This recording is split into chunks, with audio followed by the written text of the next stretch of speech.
The Independent Petroleum Marketers Association of Nigeria, IPMAN, said yesterday that the fuel scarcity currently spreading to more states across the country will take at least 2 weeks to normalize.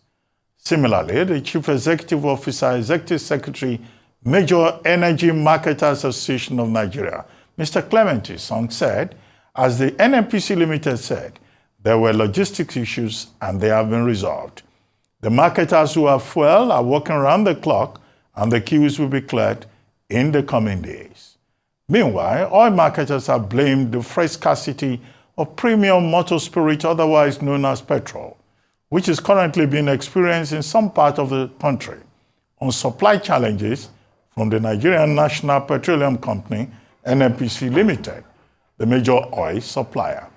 However, NNPCL says it currently has an availability of products exceeding 1.5 billion liters, which can last Nigeria for at least 30 days. Our rice correspondent, Georgina Ndukwe Ezanyika, reports. 2 weeks on, and motorists are yet to heave a sigh of relief as fuel queues continue to linger. Most filling stations in Abuja are selling above the 617 naira per litre pegged by the Nigerian National Petroleum Company Limited, with some selling as high as 750 naira per litre since the scarcity began. Actually, I've been buying from here for 660, but other places, it says 790. The last time I bought 790, I couldn't even believe that I bought at that price. And there are places along my area that are still selling for 1,000. Earlier, I couldn't get, so I bought black market for 1,000 per litre. The main issue is the fact that there's scarcity now, and you really can't trust these black market people, so I don't want to keep buying from them. So I have to come here now to come and try to get into the filling station and buy. Before today, it had been 660. And somewhere else, they said 670, 680, because I used to buy from here. They've removed subsidy. We are buying over 300%, and we still can't get the fuel. And here is a country that is an oil-producing country, and we are suffering like this. What's the meaning of all these things? There are reports that the slow pace of renewal of marketers' licenses by the Nigerian Midstream and Downstream Petroleum Regulatory Authority is also contributing to worsening the situation. So far, only a little over 1,000 marketers have had their licenses renewed by the agency out of the 15,000 marketers that are on the portal with licenses. So how are Nigerians coping? Arise News went to the streets of the nation's capital, Abuja. It's been stressful. We go the time we were supposed to queue, trying to get fuel. We should have used that to, gainfully get something reasonable for our family, for our businesses. It's been biting hard, and we don't even know who is saying the truth. But I seem to believe what the independent fuel marketers are saying. They said it will take 2 weeks for the fuel to stabilize in Nigeria. But when you listen to what NNPC are saying, they are telling us there is fuel, but we can't see it. If there is fuel, why am I here? Well, the fuel issue is affecting us seriously. We don't know what is the cause that we are seeing queues coming back again. We don't know. I've been here since 4 o'clock when I closed from work with the hope that I will get fuel, then just go. But I just discovered that up till now, they said they're still offloading. And there's no way I can even get out of here. I just have to stay back to buy. While the Independent Petroleum Marketers Association of Nigeria, IPMAN, says the product is not available and will take 2 weeks or more before normalcy is restored, the spokesperson of NNPC Limited, in a response to Arise News inquiry, said there is availability of products exceeding 1.5 billion liters, which can last for at least 30 days. He stated that some petrol stations are taking advantage of the situation to maximize profits in what is a vague reference to herding of the product for quick gains. And it has been a harrowing experience for motorists who have had to pay more to buy from hawkers selling fuel in 10-litre jerry cans just outside petrol stations. Many citizens seem helpless and do not know how soon the queues will dissipate. But for now, Nigerians have no choice than to either patronize the fuel hawkers or spend endless hours on the queues at petrol stations that have the product. Georgina Ndukwezainka, Arise News. Joining us now on this show as we take a look at the fuel scarcity across Nigeria is Yakubu Suleiman, National Secretary, Independent Petroleum Marketers Association of Nigeria. He will be joined by Faith Nwadishi, Executive Director, Center for Transparency Advocacy, and Billy Gillis-Harry, the National President of the Petroleum Products Retail Outlets Owners Association of Nigeria, Petro. Thank you very much for joining us, Dr. Gillis-Harry, and also Faith Nwadishi. Thank you for joining us on the morning show. Good morning. Okay. Good morning. Thank you so much for having me on your show today. Very good. Thank you. Good morning, Nigerians. Good morning. Well, I mean, the Independent Petroleum Marketers Association of Nigeria, IPMAN, they told us that this fuel scarcity will last for 2 weeks. And that is as a result of supply chain, difficulties. Okay, 2 weeks. Nigerians have been told this will happen for, 2 weeks. But I ask you, Faith Nwadishi, what exactly is the truth? You are involved in transparency advocacy. What is the truth? Don't let us just rely on what the petroleum marketers are telling us. And to you, Dr. Gillis-Harry, is this an opportunity for petroleum retailers to make more money? Because in many fuel stations across the country, the pump price of fuel has gone up, with some stations selling fuel for as much as 1,200 naira. And many Nigerians, I guess justifiably, are saying that, look, this is an attempt to increase the fuel price through the back door. Or is it that members of your association are profiting from what IPMAN has described as, a problem of logistics? Let's start with you, Faith Nwadishi. Thank you very much, sir. Good morning, Nigerians, and thank you for having me on your program. The truth is that we're back to square one. We have always been told a lie about the issues around fuel, subsidy, and petroleum availability in the country. And so we are back to a situation whereby NNPC is telling you one thing. And now the worst part is that you now have the independent marketers corroborating what NNPC is saying. Because NNPC is saying it's logistics problem, and petroleum marketers are saying it will take you another 2 weeks because they have to do some other things, which also boils down to the fact that it is also logistics problem.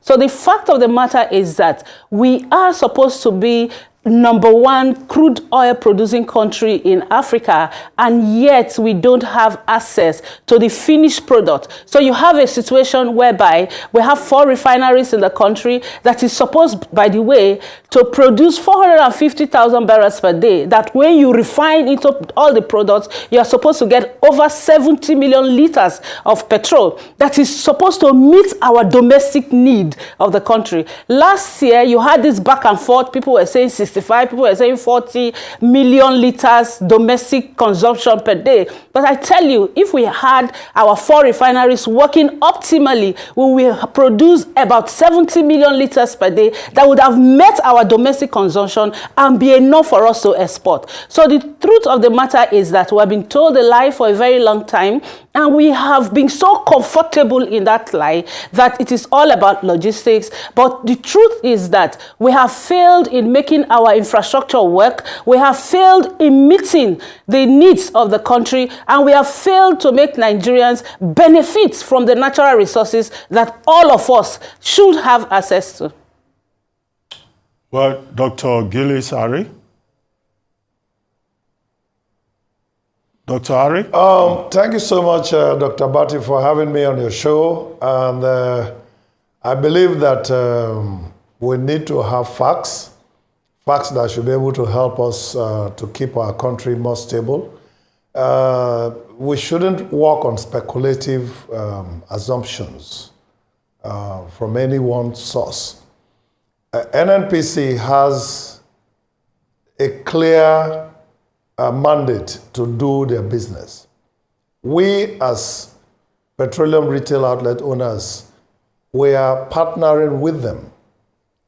First, to expand the distribution scope to all the nooks and crannies of Nigeria.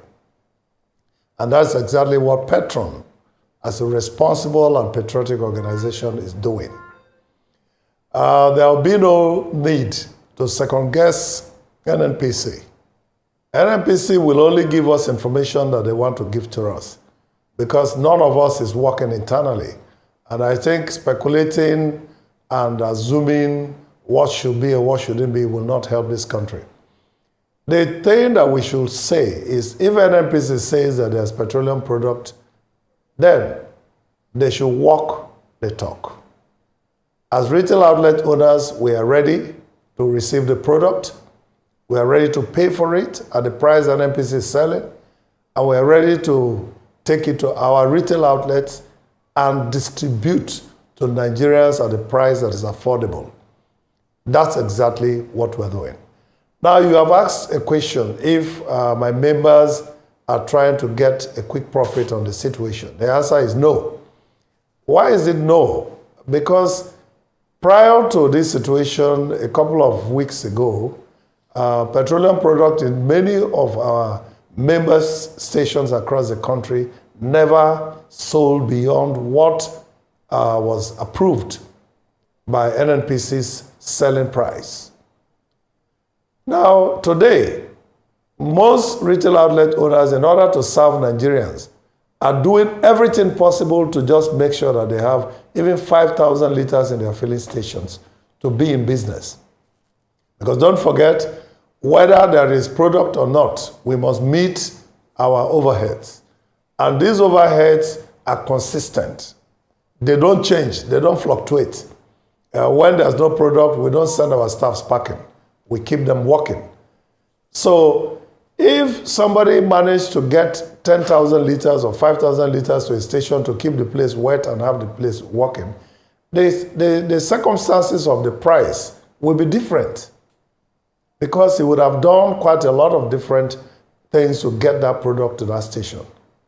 And when that happens, what we as a responsible organization request is that we should be informed as to where the product was got, how it was got, and that is what our technology called the 3 Ps, Petroleum Product Passport, does for Petron. So we have statistics and scientific analysis of what is being done by our members. And I can tell you, yes, I may not speak for 100% of my members, but most of my members keep to the rules. So we do not profiteer, but we try to stay above the buying price so that we can be in business. If we sell at the price that is everybody is expecting while we bought the product more, then we'll be out of business. Okay. And then it becomes much more difficult and much more dangerous, because the station cannot be restocked, even when NNPC supply challenges are sorted out and the refineries that are refining locally start. And thank God, Dangote refinery is on stream, and I think that they're working very hard to get to producing PMS. Okay. We have Warri refinery that's also working very hard to come on stream sometime next month. We have Port Harcourt refinery that should have been on board, but for some teething problems. Okay. Couple of things. Once product is there, we'll sell exactly couple of things. Can you country expects us. Can you hear me? Number one, good to have you. Yes, I can hear you. Thank you. Pleasure to have you. I would like to ask you this. When did you start noticing non-availability of products? At what point within the month did you guys we started noticing non-availability of product over 3 weeks ago. Over 3 weeks ago. Okay, very and good. And we made very effort. Very good question. To get into... As we speak today, so it's a case of non-availability of products. You don't have products on ground to be able to evacuate, because the NNPC is saying something different. They are saying, there are 1.5 billion enough to take, that normal. In fact, the NNPC is so funny, they don't even change their press statements. Anytime there's fuel scarcity, they just put out the same press statements. We have 1.5 billion on ground of products, and it will last us the next 30 days. They don't even change, they've not changed that press statement in 5 years.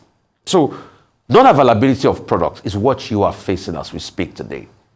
How difficult is it to get products now? I want to know your challenges. What are you going through? Well, our challenge, I believe that the challenge of Petron members will be the challenge that NNPC poses to us. We do not accuse them. We also do not corroborate them because we are not NNPC staff and we are not NNPC spokespersons, but they are our senior partners. And we try as much as we can to collaborate and partner with them to expand the services. Because NNPC, not just being a global corporation, also has retail outlets, just like us. Okay, and some of them are actually even our members. Okay, but what I want to say is that we can only supply product to the public through our retail outlets when they are stocked by what we take from NNPC. Okay, I mean, I get that point. I get that point. There are 3,000 retail outlets. Yeah. Go ahead. I get that point. Go ahead. Yeah, so if there are 3,000 outlets and these 3,000 outlets are not able to get petroleum products, that is a challenge. One of the things that we were informed in the recent parley with NNPC, because we try as much as we can to reach out to NNPC to let them know what our challenges are. And one of the things they told us is that our members should urgently get all their licenses working, because they also want to be able to provide services to the sites that are effectively monitored by NMDPRA. And I do agree with them and call on my members to try as much as they can to get all of their paperwork in place. Now, other than that, NNPC cannot tell us the day they imported product or the day they didn't import, because they are a business by themselves and they have their own model. What we can do is to put them under pressure to ensure that petroleum products is brought in and we have it and we can distribute to the teeming public.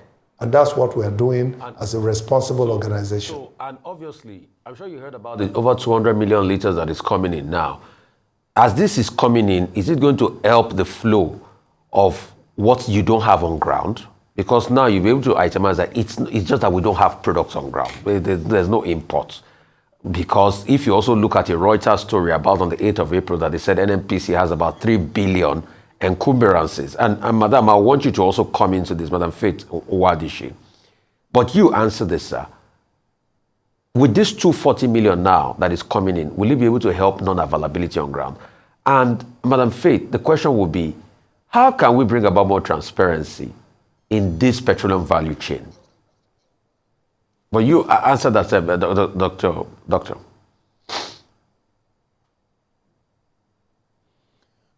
I don't know if you're asking me to answer it, but if you're asking me to answer that, I will just say a couple of things. First, NNPC has not communicated to Petron that they have 200 million or 240 million or 1.5 billion. We had it in the space, in the public space, just like anybody else. And we do have a channel of communication that I believe should be able to guarantee that. And we do not say that there is no product from NNPC to distribute. If NNPC says they have 1.5 billion, then certainly we'll believe them. But the question we pose to the system and to NNPC is, please walk the talk. But you just said it, there's no product, because it's difficult for you to lift. If they have, they will give you. It's because they don't have, that's why they're not giving you. It's a different situation if there's no product, and there's product, and maybe there's a reasoning why we are not being bashed. And that's what we came up with, last week. Okay. That we need to get our acts together to make sure that our products are bashed promptly.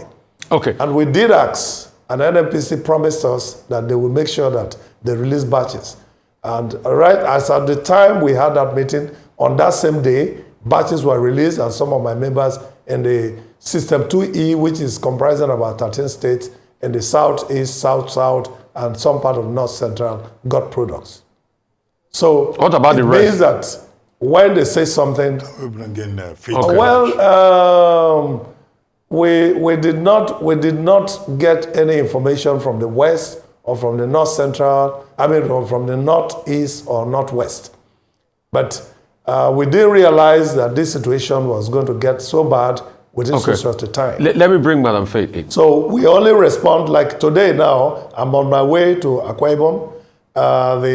The inferno that gulfed so many vehicles and over 200 lives, from what we read in the report, has created problems. And indeed, Petron presents condolences to those families and all those companies that lost properties and life. But that in itself has created a problem for us within it, because we couldn't go to all of the consultations we needed to have yesterday. We are hoping that the road will be cleared today or tomorrow. Okay, thank you so much. Madam Faith Nwadishi, so sorry we kept you waiting for a bit.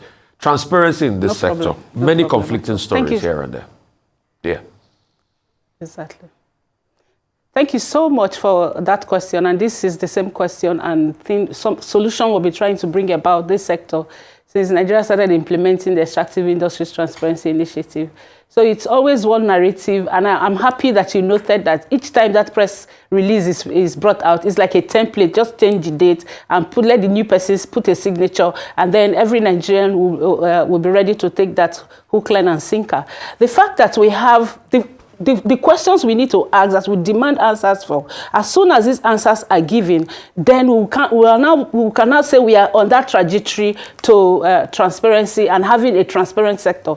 Nigeria is not the only country where we have crude and we have the sector going, but all the negative stories come out from Nigeria. For instance, what is the reasoning or economic reasoning behind why a country like Nigeria that already has established 4 refineries that should refine 450,000 barrels of crude per day? That is crude taken from all of the people that are extracting crude within your country. Refine them and let it be available for domestic usage. What is the economic reason behind going to take 25% equity shares in an independent private refinery that is going to refine 650,000 barrels per day? Now, you have that refinery there. And if you have followed the EITI reports from NATI in Nigeria, you find that for some years, those refineries were producing at zero. And people were getting promoted, people were employed on those jobs, people were being paid salaries on those jobs, and they were producing zero crude per year. And so what happens is you have the other international companies, oil companies that are in Nigeria, producing and exporting out of the country because the refineries we have in the country were not able to do that. After a while, we decided to do what we call the crude oil swap. You swap the 450,000 barrels and bring in refined product. It's akin to just the same thing, like you live beside water in your home and you don't have potable water to drink. You need to import potable water for people to drink. So until we address this question of impunity along the value chain in the industry, who should be held responsible? Last year, we were told that refineries will work by December.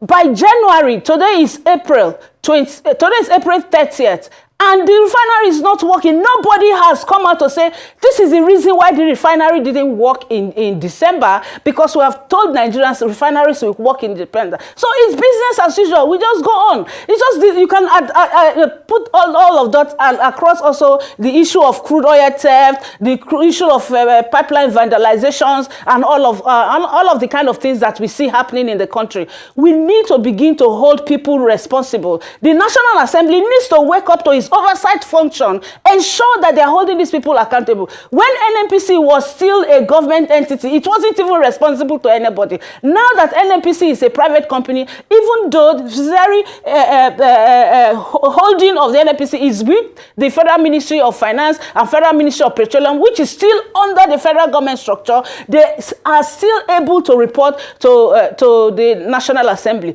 The National Assembly is where you have the representatives of the people from the different communities and should have the responsibility to play proper oversight on this. Now, I will just rest here. You remember when late President Adua was in office, he was so frustrated that he came out to tell Nigerians about the cabal. Until we unmask that cabal within this sector, until we answer the questions around what role is this cabal playing in our oil industry and making it impossible for Nigerians to get fuel, even when they go to the filling stations. In fact, it's even more laughable that so-called some of the NNPC stations that you see, they are even locked up. But in front of them, you see a booming black market, people with jerrycans selling fuel, and yet the NNPC filling station, I don't want to even talk about the private owners, they are selling fuel. The second question to ask is, what has happened to our depots in the country? Where is NNPC keeping these products so that at the end of the day, people can have access to it? Growing up in Benin City, they used to have a booming economy around the Benin depot. What has happened to that depot now? What is happening with the connivance with the private sector? Like I hear my brother talking about the fact that, oh, they're not trying to rip Nigerians off, they're not trying to do this. But as soon, on May 29th, 2023, as soon as the president on the podium announced that fuel subsidy was removed, those people who bought fuel like 1 week, 3 weeks ago, even before that day, hijacked their pump prices. Madam Is that not Nwadishi? ripping Nigerians off? Is that not ripping Nigerians Madam off? Nwadishi, if I may comment here, you've been mentioning NNPCL. Now, is NNPCL the only importer and supplier of fuel in Nigeria? If so, why? And then secondly, President NNPC is his just soul. hold on. Secondly, President Tinubu was in Riyadh, Saudi Arabia, at a meeting of the World Economic Forum, where he was telling his audience that, look, if we had not removed fuel subsidy in Nigeria, the country would have gone bankrupt. Now, are you saying, by any stretch of the imagination, that fuel subsidy removal is not likely to solve and will not solve the problem in the fuel sector? Those two issues for you. And then to come back to you, Dr. Gillis-Harry.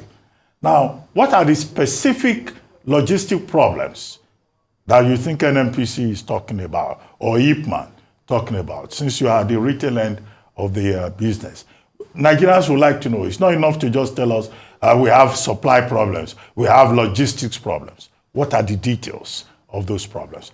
Let's come back to you, Madam Nwadishi, to respond to those two questions I posed to you, and then we'll go back to Dr. Gillis-Harry.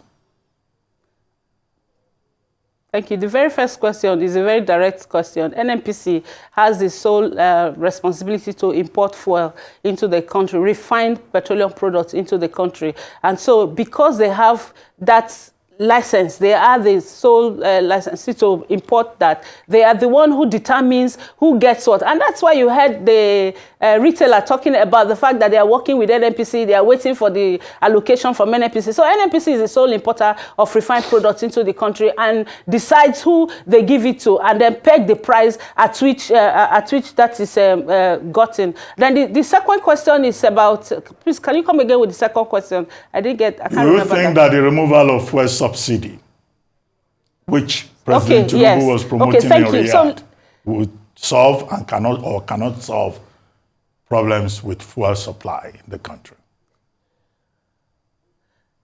The removal of fuel subsidy does not solve the problem of fuel supply, because you need to first of all bring in the fuel and then subsidize the quantity that has been brought in. So that's the discussion about fuel subsidy removal is about having the product on ground and then determining the quantity you have brought and pay subsidy on that quantity that you have brought. I was one of those who actually campaigned and even engaged the presidential candidates on the issue of fuel subsidy removal. Because when you do the maths, we saw that fuel subsidy removal, rather than benefiting Nigerians, were benefiting only a few. Unfortunately, what we have now is that in the last 1 year, we have removed subsidy, but we have not gotten an accountability of how much was removed, what was saved, how has it helped our economy. It's not about making a blanket statement that, oh, removal of subsidy has done this, has done. What specifically has it done? How much is it that we have saved? From May 29th, that oil subsidy was removed by that pronouncement, and then till now, how much have we saved and where has that gone? Because if you're looking at the issue of, we're expecting that money saved from oil subsidy, for instance, if they had plowed it back into repairing the refinery, we wouldn't have been having those issues. Now, that was 2023 or so. NUPRC came out with a regulation that talked about the crude oil supply obligation and asking companies, to ensure that they give crude oil to Dangote refinery and some modular refineries that we have. By the way, modular refineries in the country are supposed to refine about 10,000 barrels per day. So if they refine 10,000 barrels per day, we have about, let's say we have 3 or 4 working, that means they have 40,000, including the 650,000 barrels that Dangote is supposed to refine. We won't even have the problem of subsidy, we won't have the problem of supply, we won't have the problems of queues, and all of these other problems that is heaped on Nigerians because of subsidy. So the question is not if subsidy would have helped supply, because subsidy only comes in when there's supply on ground, and subsidy is paid on the volume that is supplied. Okay, to come back to you, Dr. Gillis-Harry, what are those specific logistic problems that NNPC is talking about? Do you have any idea? And I also like to know your own petrol station, your filling station, so that I can go and find out how much fuel is being sold there now. You may think that's specific, but I'd like to know. NNPC made that statement. And I had said earlier that I do not work for NNPC and I'm not in any way competent to analyze NNPC's internal management issues. If the announcement was that there's a logistic problem from them, I will expect that NNPC should be clear enough to let us know what those challenges are.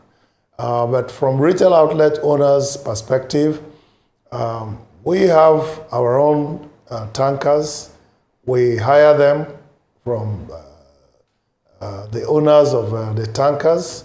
We own some of them, and some of our members have tankers up to 200, 150, and they are ready to work because first it's under their control. And we have, I think, I can easily say that my members can boast of over 2,000 trucks, tankers.